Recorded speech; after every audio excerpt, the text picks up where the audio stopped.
আসসালামু আলাইকুম সুপ্রিয় শিক্ষার্থীরা, আজকে আমাদের ভিডিওর টপিকটি হচ্ছে পার্লামেন্ট বা আইনসভা।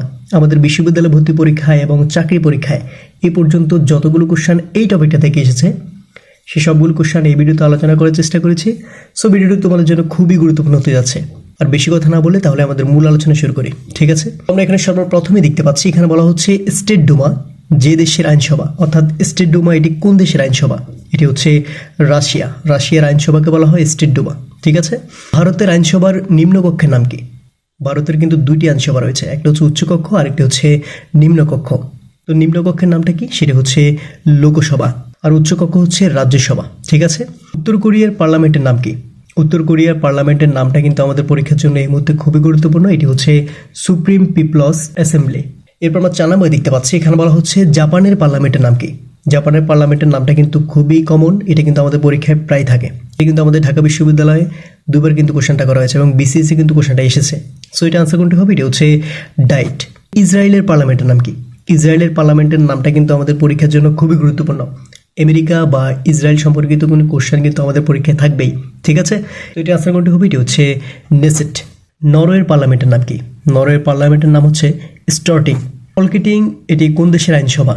ফলকেটিং হচ্ছে ডেনমার্কের আইনসভা। ডেনমার্কের আইনসভাকে ফলকেটিং বলা হয়। লয়া জিরগা এটি কোন দেশের আইনসভা? এটি হচ্ছে আফগানিস্তান। আফগানিস্তানের আইনসভাকে বলা হয় লয়া জিরগা। ভারতীয় আইনসভার উচ্চকক্ষের নাম কি? এই কোশ্চেনটা কিন্তু আমরা সিমিলার আরও একটা কোশ্চেন একটু আগে রিপিট পেয়েছিলাম, সেখানে বলা হয়েছিল ভারতীয় আইনসভার নিম্নকক্ষ কি? সেটি হচ্ছে লোকসভা।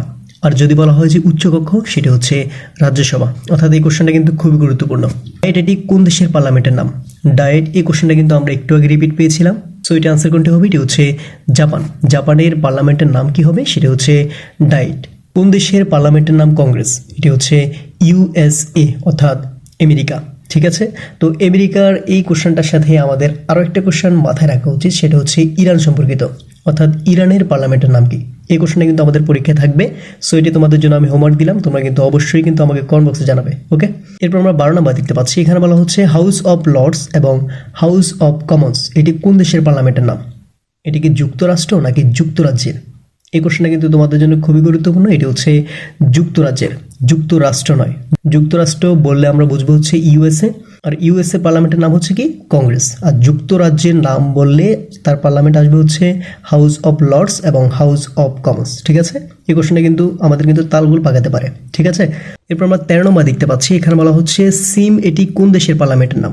সিম হচ্ছে পোল্যান্ডের পার্লামেন্টের নাম হচ্ছে সিম, ঠিক আছে? এরপর আমরা সর্বশেষ কোশ্চেনটি দেখতে পাচ্ছি, এখানে বলা হচ্ছে মঙ্গোলিয়ার পার্লামেন্টের নাম কি? এই কোশ্চেনটা কিন্তু আমাদের পরীক্ষার জন্য এত গুরুত্বপূর্ণ না এই সময়ের জন্য, এটি হচ্ছে থুরাল। তো সুপ্রিয় শিক্ষার্থীরা, পার্লামেন্ট সম্পর্কিত যদি পরীক্ষায় কোনো কোশ্চেন আসে তাহলে এই কোশ্চেনগুলোর মধ্যে থেকে পাওয়ার সম্ভাবনা সবচেয়ে বেশি, ঠিক আছে? তো সবাইকে পরীক্ষার জন্য শুভকামনা রইল, সবাই ভালো থেকো, আসসালামু আলাইকুম।